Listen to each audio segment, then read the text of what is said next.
Am I considering to diversify my portfolio beyond residential investments? Okay. And the answer is yes, I am. Okay, but not at this point. For me, I've got a big goal. I've got, something that I'm trying to achieve. And, in order to do that, I guess down the track, I would like to go and diversify my portfolio into commercial investments. But at this point, the reason why I don't do that is because I can still get into a residential property with a 10% deposit and, outperform the market and get a double-digit growth for the next 5 to 7 years with that property cycle of where I'm purchasing that property. And I can do that every single year and buy a property in a different location.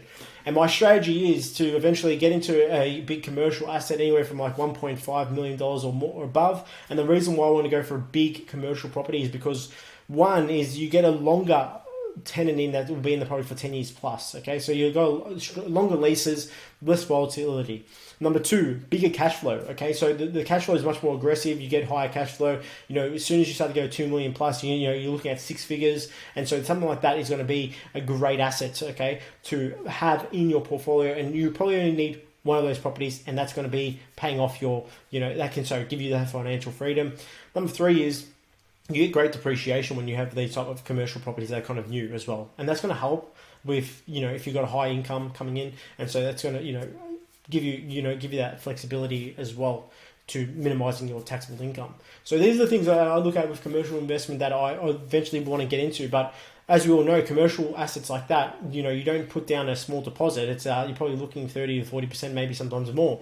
And so why I'm still building my residential is to get to something like that, but I've as well got other goals that I want to get to as well, buying a family home and building my own house on that home as well. That's something that's something that means a lot to me as well. So in order to do this, I still want to outperform the market, get into the residential properties, keep building my residential portfolio, and then get into other properties as well down the track, or other types of investments as well, like your commercial properties. Now, every client's got a different goal, different strategy, and you here may have just a goal of having six figures and it's 100 grand of passive income.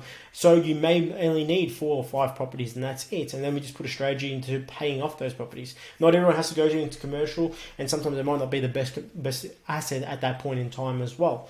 So that's what I look at. And not just that, I look at what I like about residential as well. I'm able to buy a investment, of course, that grows in value pretty aggressively, and it does have stronger growth rates than commercial assets. Some people want to say, oh, commercial still grows. Yes, it does. But if you look at the best property markets in the world, okay, they're residential assets, they're not commercial assets. So let's say I buy an asset. Let's say I want to take out 100 grand of equity out of that property. I don't have to pay tax on it. Okay, it's tax-free money. Yes, I can, every time I spend that money, that 100 grand, that's going to be tax deductible. But if I earn 100 grand of passive income, that's not tax deductible. So I'm going to have to pay tax on that. So these are things that 100 grand might turn into 70 grand. It might turn into 60 grand, depending on your taxable income and where you are at the moment, and depending how you structured it. So I always look at other things, and I look at things from a different angle. I don't just look at things that you go, oh, no, I want 100 grand passive income. That's great.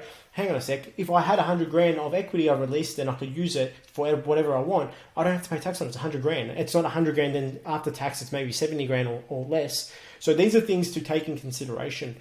And then you've got type of other investments that, I like to diversify in. And once again, this is not financial advice. This is something that I do. It's my opinion. Blue chip stocks that are in the American Stock Exchange, okay?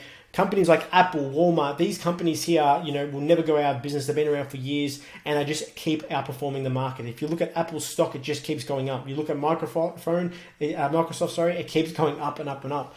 And so these are great companies, and they just keep outperforming the market. And if you just do the boring little things and just look to diversify, it can be a great investment. But I don't like to diversify too much. I think diversifying is a very, very dangerous word to use when it comes to investing. You only need to be good at one thing. And now I'm doing really well with property, and so I'm looking to now diversify in something else, just for a little bit of passive income. And it's something that I just deduct out of my wage about 10% and put into stocks as well. Now, I'm not saying you should be doing this, but if you aren't good at property, or you haven't got a great property portfolio, or you haven't got a great stock portfolio, don't do both. Just do one of these things. The most important thing, that's the best lesson I can give you. Because when I started my journey, I was investing in property, I was investing in stocks, I was investing in crypto, I was investing in gold and silver, and guess what? I was a mess. I had all this money going everywhere, and I wasn't even being good at one thing. I made so many mistakes. I made mistakes on my property. I made mistakes in the stock market when my stock dropped by more than 50%. I bought crypto, and it was just, crypto was going all over the place. I bought gold and silver at the height of the market and hasn't even done anything since then. So one thing, be good at one thing, learn one thing. I'm very good with property. I understand property. I understand the economy. I love this. This is my, not just my job, it's my passion. So I'm able to, get great results. I'm able to get, better results than I guess majority of people out there in Australia. And that's okay because I do it every day as a profession. But if you're someone that's wanting to start out investing, pick one thing, be good at one thing, and get people on your team to help you be good at that one thing. If it's stocks, go get a course, go get a mentor, get someone that's doing really, really well, and that there is helping you. You're just focusing on that. As soon as you get to a certain level that you're consistently getting those results, okay, let's move on and get something else. Maybe I'll get a property here or there. Maybe, I don't know. This is no right answer or wrong, but I'm always believed in just being good at one thing. Okay. And then when you're good at one thing, you can move on. And every big, if it's Kobe Bryant, look at Kobe Bryant. He was great at basketball, left the basketball. He started, I think he started writing stories, and he won an Academy Award for that, or whatever it was, some award for some movie they produced. You look at Michael Jordan. He left his career. He had Air Jordan, and he was doing that during his career, but then he became a good business owner. He started buying other businesses, and he bought the Charlotte Hornets, and he started working on that. So everyone, eventually, when they get to a point, they can then take on and buy more businesses or do other things or get into other investments. So take this advice. It's valuable. It's something that I made a lot of mistakes on. You only need to be good at one thing, invest in that one thing, and then look to diversify your portfolio.